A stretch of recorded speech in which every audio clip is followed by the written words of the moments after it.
ika-13 Pangulo.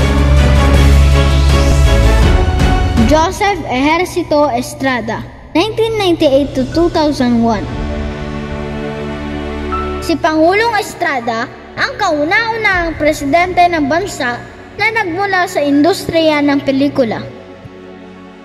Si Pangulong Estrada ang nagdeklara ng all-out war laban sa grupong Moro Islamic Liberation Front o MILF, kung saan matapos ang 3 buwan mula nang ideklara ang gyera laban sa naturang grupo ay muling napasakamay ng militar ang Camp Abu Bakar na nagsisilbing headquarters ng MILF.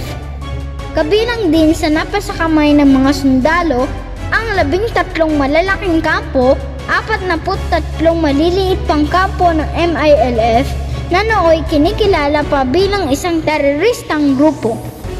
Isang napakahalagang hakbang ng isang pangulo ang magpatupad ng ganitong kautusan alang-alang sa kaligtasan ng bansa laban sa mga banta ng terorismo.